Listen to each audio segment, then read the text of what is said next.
All right, so we have one more talk before lunch. Matthias is going to be talking about iOS malware. Very interesting topic. This is also the first time that Matthias is speaking. We love having new speakers, so let's give him a OBTS round of applause.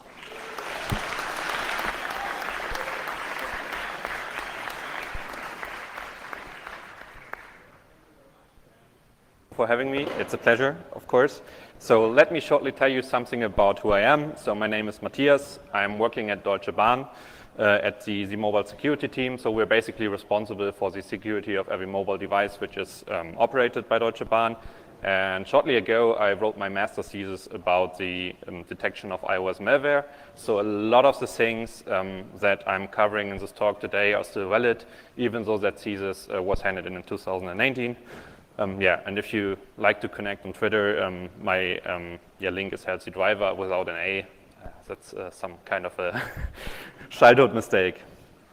Yeah, what I'm going to talk about today is about recent examples of iOS malware. So it's nothing new. Every one of these reports has already been done on a really good technical level. But I'd like to connect the dots and to refer to some of these reports. After that, we're talking a little bit about the difference between jailbreaks and malware, because at least for some companies or some papers, this might be a little bit confusing, and I'd like to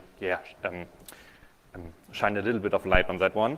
And then we will go to detecting jailbreaks and malware, basically what can be done today, and I will share some ideas of what can be done to improve the detection further. So let's start directly. And I was a little bit of surprised when I created that slide because I just wanted to add all the CVEs that have been either found by Google in the wild series or even by Apple after 2014. And I was surprised that they fit the slide quite a lot. So it's actually 40 CVEs that have been used for some in the wild exploitation of iOS or macOS devices, but every time iOS has been impacted. And we're starting with the first example of that one already, which is, of course, Pegasus. It was found in 2016. It used 3 CVEs at the time for exploiting the device. It has an infection vector of WebKit. So basically, someone sent you a malicious URL. You click on that URL. The browser got exploited. The first stage is going to be downloaded, and afterwards, it starts into exploiting the kernel via an info leak and a kernel memory corruption. At the time, this sample was detected because Citizen Lab got a hold of one sample of the infection URL. They downloaded it onto a device. They saw that something malicious was going on there. Yeah, and then they sent over that sample to Lookout to further investigate. And that's actually a typo on the slide. The detection technical analysis has been done by Citizen Lab and by Lookout. At that time, it was attributed to NSO, and the targets were human rights activists or journalists.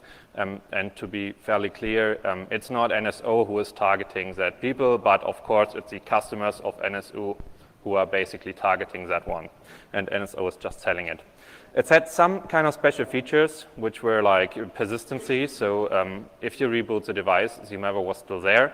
It's implemented a framework for messenger hooking, and it used a lot of techniques that we found in jailbreaks at the time of the development. It was only valid until iOS 9, until it was found. Yeah, and that's basically one of the first examples of a malware that we have seen who is being deployed via one click. And some of the, of course, most important part, the standard capabilities was, for example, you can extract calendar information, you can extract emails, you can extract the whole keychain.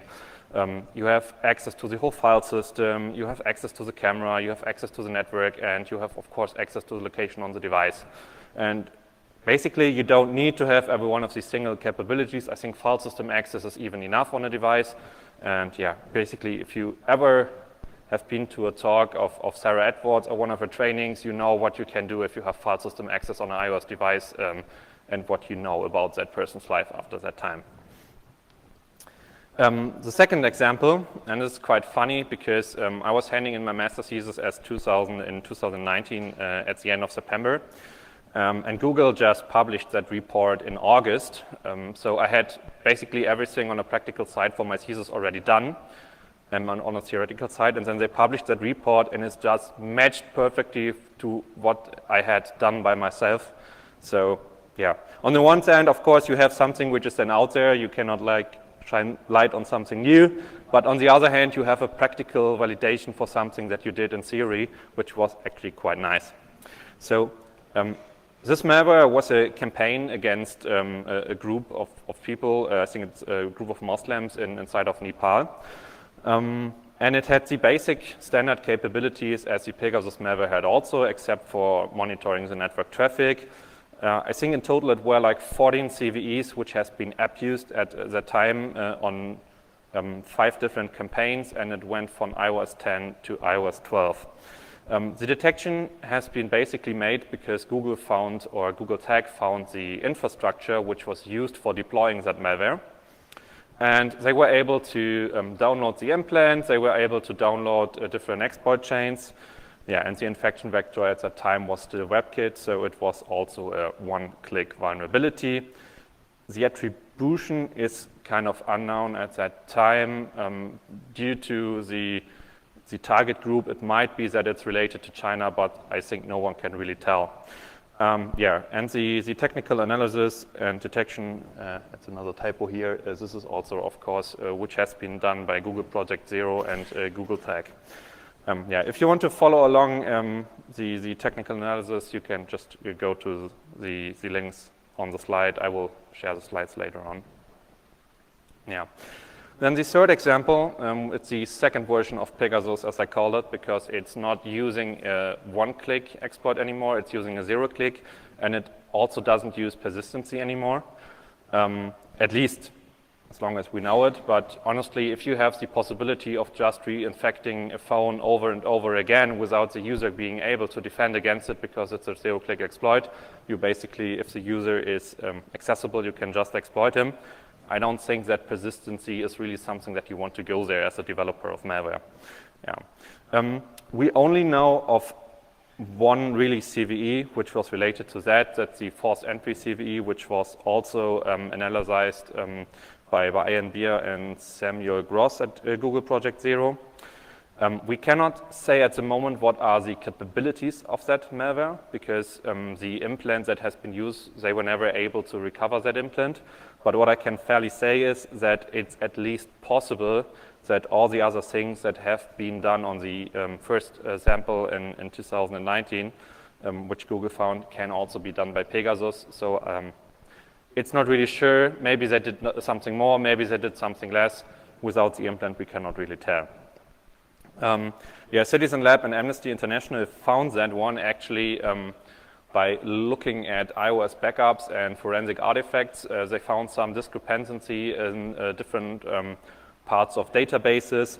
They knew about the infrastructure that NSO is using, so they also were possible to detect some calls to some websites. But this sample or this attack has also not being detected on the device itself by some kind of software, but it has been detected by forensic analysis later on. Yeah, infection vector was iMessage for that part, and at least Citizen Lab and Amnesty are telling us that this kind of version has also been coupled with different kind of vulnerabilities in iMessage, voice over Wi-Fi, iMessage again for the stream, and the IM transcoder agent from iOS 10 to iOS 14. No. The last sample, it's a report which also came out, I think, a couple of months ago. It's the Hermit malware.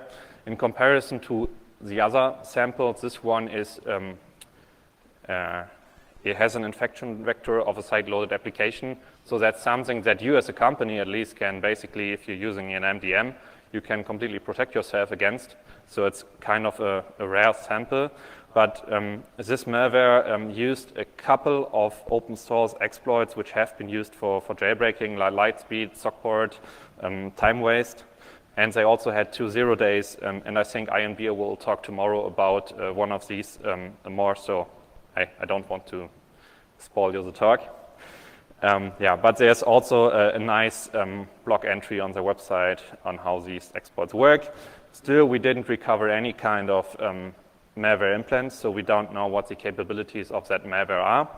Lookout found a similar sample on Android.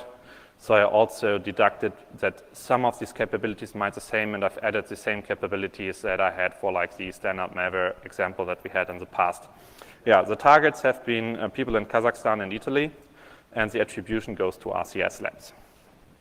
So if we compare now the first slide with all the CVEs, now with the ones that we have found in that public examples of malware that we know, we can see that we're missing a lot of stuff. So maybe there's more malware out there, maybe there's not, maybe there's just other CVEs that have been used by the same kind of malware, but we do not really know at that moment. So we also do not know how large that problem is of 0 or 1-click malware that can be running on iOS without further detection measures.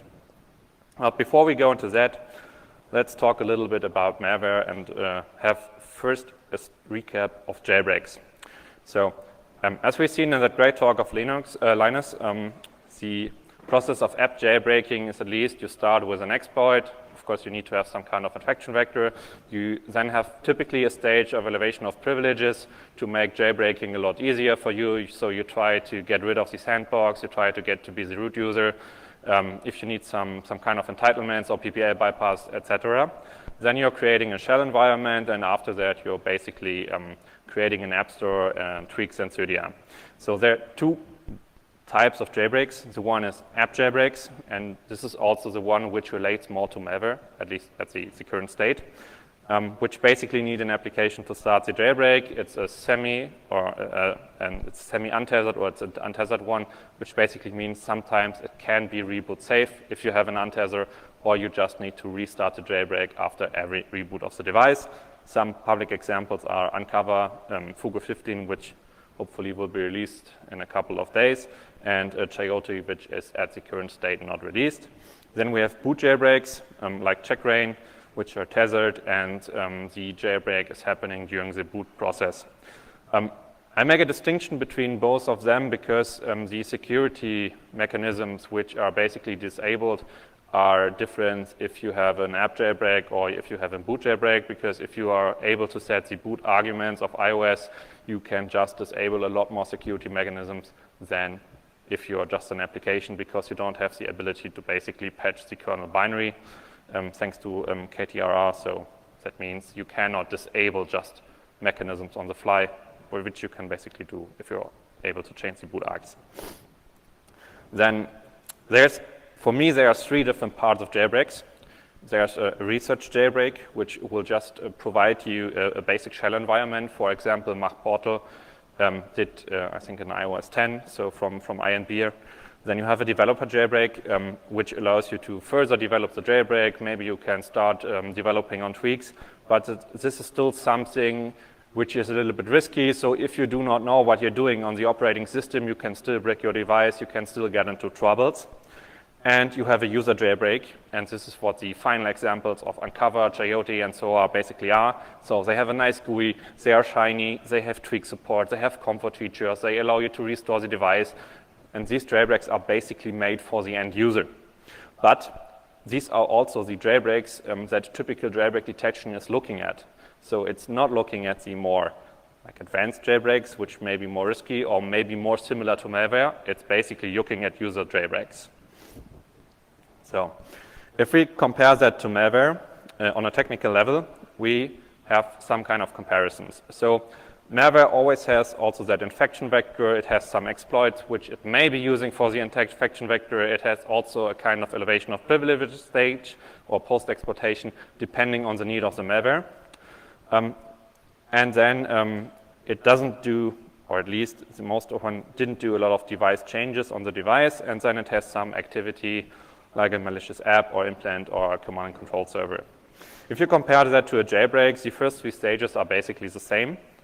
But afterwards, on the third stage, the jailbreak will change a lot on the device to make the user being able to install other applications, have a package manager, and so on and so forth. And that's basically where we have one of the differences. Because the jailbreak is doing something which has a change which is device-wide seeable. And the malware actually doesn't want to do that, because the only interested of a malware is I want to be able to do a lot of nasty stuff on the device. I do not want to enable everyone else to do that, right? So that's the main difference. But if we're looking on a more organizational level, there are a lot more differences. So malware is typically attacker-oriented, while the jailbreak, of course, is user-oriented. Malware uses 0 days, while in most cases, our jailbreaks are using known exploits, which have already been, of course, been fixed. Malware tries to be stealth because I don't want to be detected on the device. I still want to do my job, right? And the jailbreak just wants to be open, and the malware is focusing, of course, on extract data and control, while the jailbreak wants to liberate the device and applications. And that's why most malware, I would say, is at the moment on the device undetectable, and jailbreaks are detectable. Yeah, and of course, we only have a few known examples of actually iOS malware that we can analyze, and we have many known examples on jailbreaks. And of course, malware is targeted on single users or single user groups, and jailbreaks are for the mass market. So how are we detecting jailbreaks and malware like today? So typical detection mechanisms for a jailbreak is like you have files, you have folders on disk that you know of, for example, like in /JB, or you know that the Cydia application is somewhere installed at a certain file path. You can detect that. You can detect changes on the device. For example, before iOS 15, you could detect that you have a remounted root partition. So the root partition of the device is normally just readable, but it's not writable. So if you remount it and you make it writable, you can just write to /something, and you can also detect, of course, if you try to write to that folder as an application. Then you had process or shared cache injections. At some time, you could also detect if something tries to just hook into some function and change something there. Of course, you have some disabled security mechanisms on the boot jailbreaks. If you see that maybe code signing is disabled, or maybe if the sandbox is at all disabled, you can detect such kind of behavior, because you can just execute stuff as an application which you are not supposed to, and which you normally get just killed by. And of course, there are some protocol handlers like Cydia, // which you can detect, but this is really just a user feature.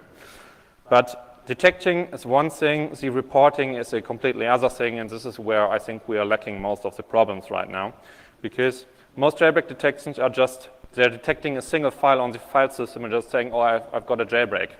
So if you reboot the device, that file will still be there, but the jailbreak will not be active anymore, but your jailbreak detection still tells you, hey, I found the jailbreaks there. Nice. So also, like, one event will trigger the complete detection of the jailbreak, but basically, if you have an ongoing jailbreak on that device, you will have multiple events that can lead to that conclusion. So maybe it's a good idea to just say, if I detected one event, that this might be some malicious behavior, and I flag it as malicious behavior, but it shouldn't be like flagged as a jailbreak. If you want to detect malware on the device, that's something that you at least cannot be doing today, but what you can do is you can, for example, examine crash logs on the device. So if you see that an exploit is not like 100% reliable, so it might be sometimes panicking the kernel, it might be sometimes relying that a process is crashed over and over and over again, but as the process is restarted, the exploit might be still successful, but you will get some of the crash logs. So if that malware is not deleting the crash logs, you might find some hints on unsuccessful exploitation attempts if you are analyzing the crash logs. But these crash logs are not accessible on the device. You have to extract them via macOS or some other kind of library on other operating systems, so you need to have some kind of other device to be able to work on that detection.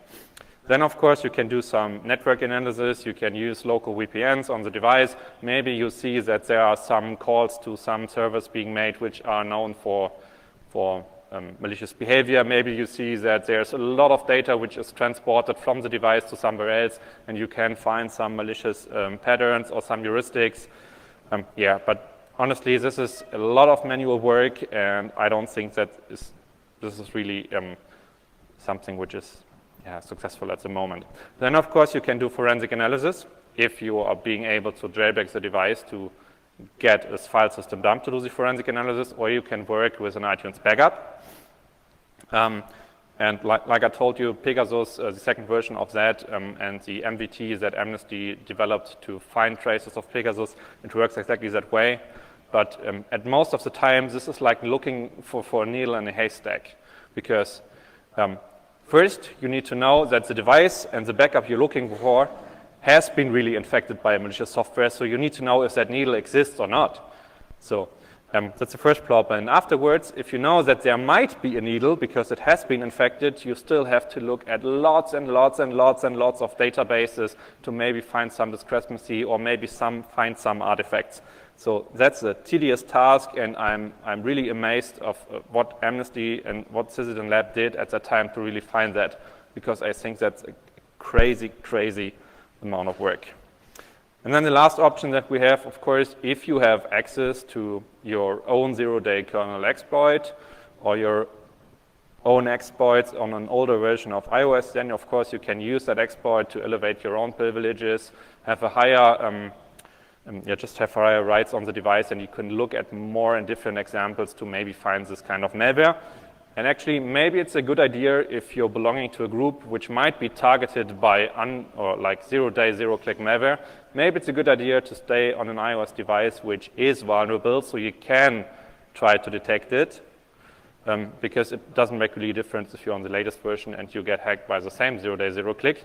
And the risk of being hacked by n-day and click, I think it's not that high at the moment, because most iOS users are updating, so the value of that kind of exploits and vulnerabilities is not that much. No. So what does that basically mean? That means that an attacker who has access to such kind of malware is basically able to extract information from the file system, is able to track the user, is able to extract accounts, passwords, to get access to camera and microphone without any chance of detecting that on the device itself. So no kind of mobile threat defense solution, no kind of EMM solution will basically help you to detect such kind of malware on the device at the current state. If that malware tries to do more manipulations on the device itself to maybe inject into other processes, or doing some other kinds there, tries to patch some apps, or tries to establish maybe a persistence mechanism, it might be possible to detecting it, but it's a cat and mouse game on that part. So, what can we do to improve the detection?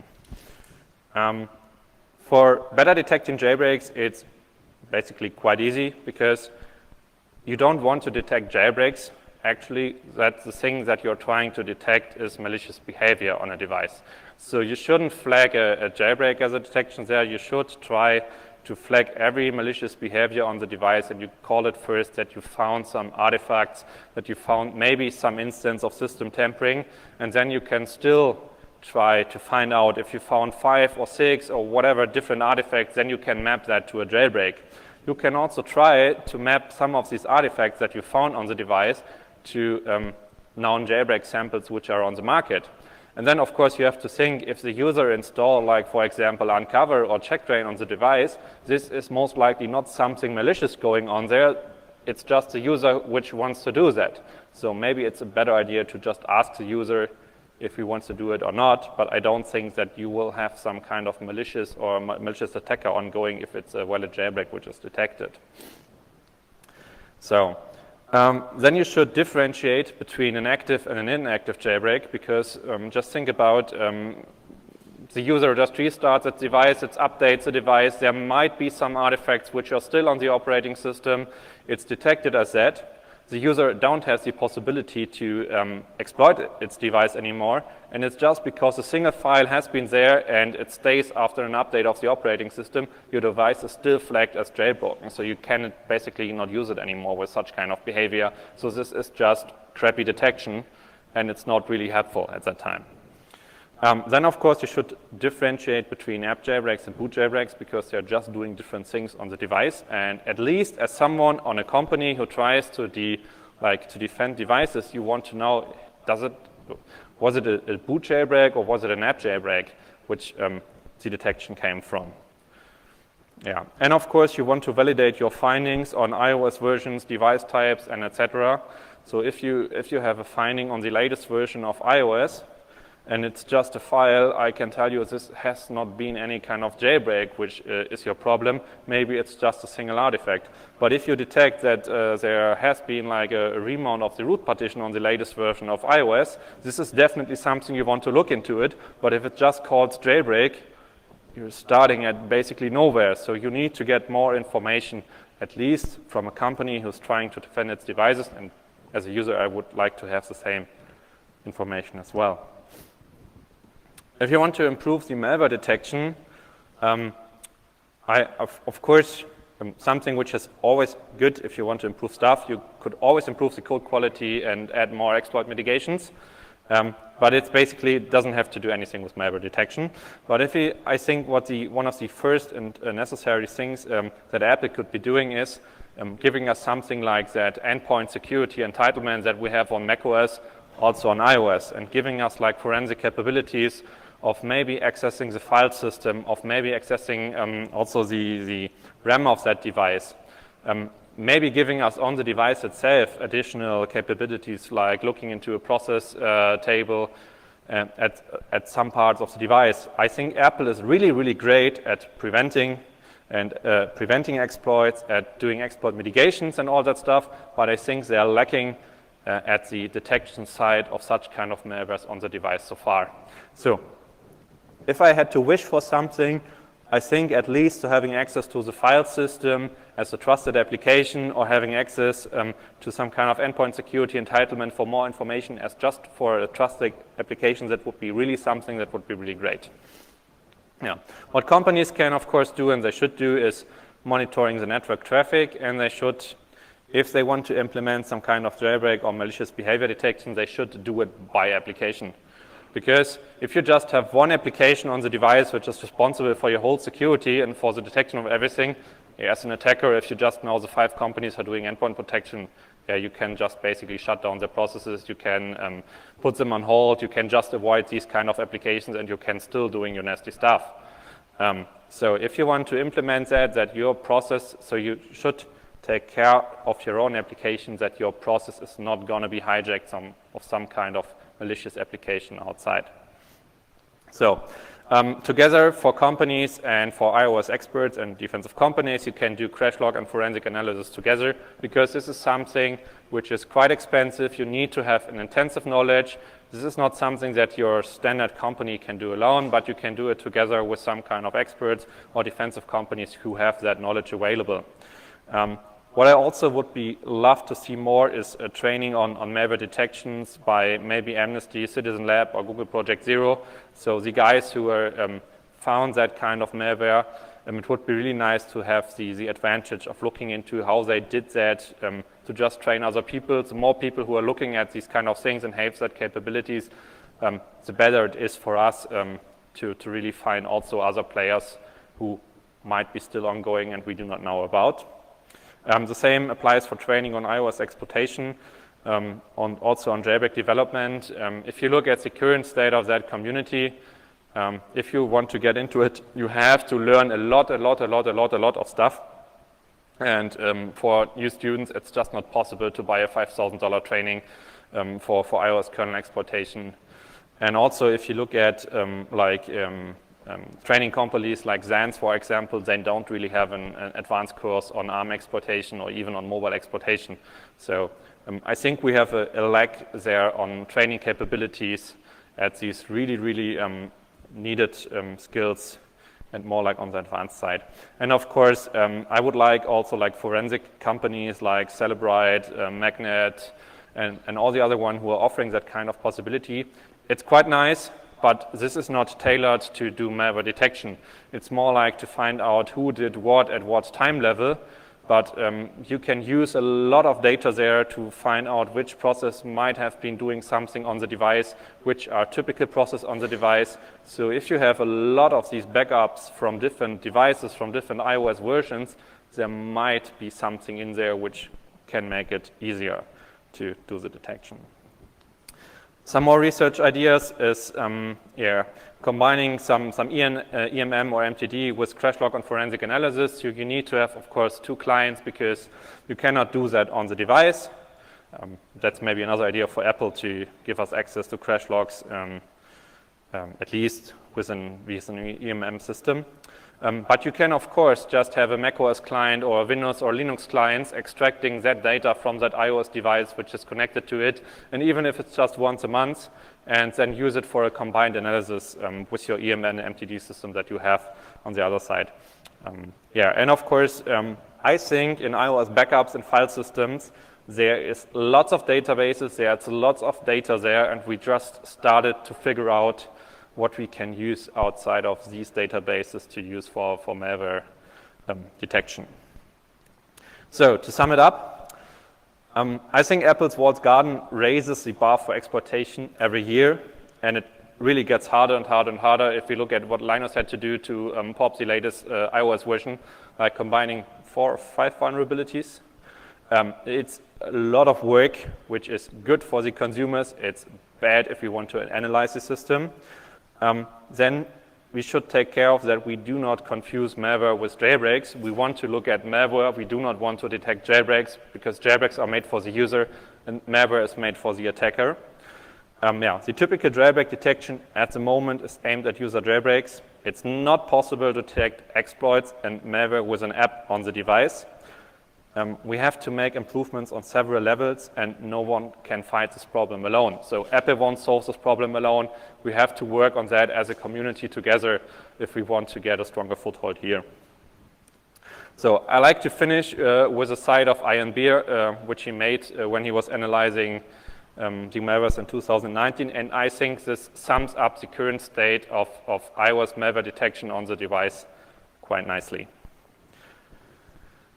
So, thank you very much. If you want to connect with me on Twitter or LinkedIn, you can just scan the QR codes. I also added a list of people on Twitter, which I think is the jailbreak community. So it's my combination of people who are working on iOS research or on jailbreaks. If you think you should be added to that group, you can also just direct me on Twitter. And I have a YouTube playlist of iOS talks that I come up with. If you're interested in it, you can just use it. Yeah, thank you very much. I think I'm quite on time. If you have some questions.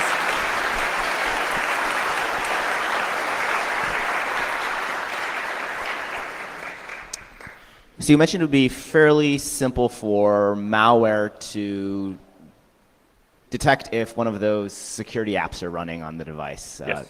the 5 companies you mentioned. Have you seen malware do that yet, or is it because those apps are maybe not that widespread? Do you think that's something we'll see? What are your thoughts on that?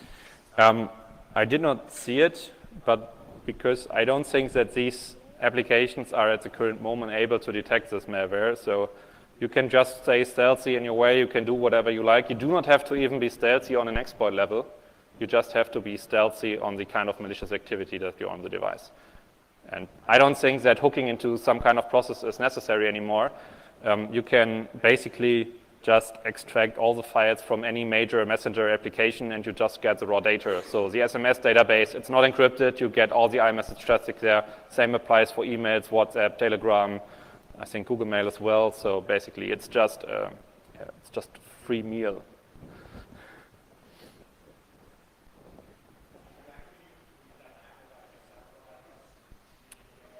Sorry? He asked if I reached out to Apple with regards to the endpoint security entitlement. Yeah, partly. I've tried to communicate with Apple a couple of times. It was not that easy. I try to use the contacts that I have at my company because we're working together. I've sent them over my whole thesis. I'm still waiting for some kind of response. So basically I'm just waiting for them to make contact to then, of course, come into some kind of discussions or talk. Sorry? No.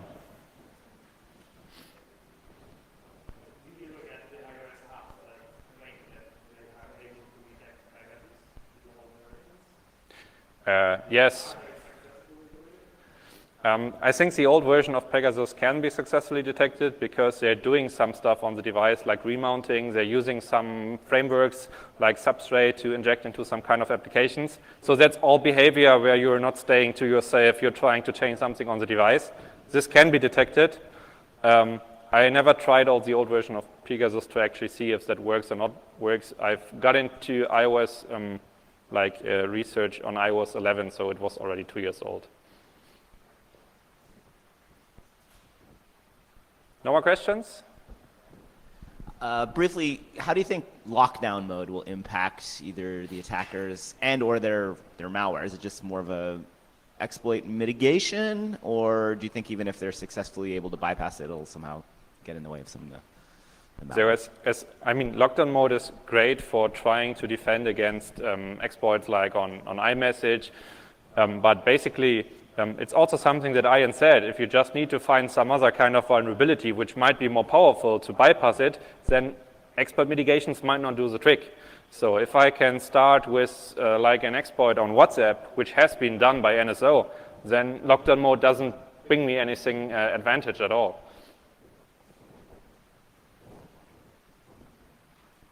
Okay, then thank you very much.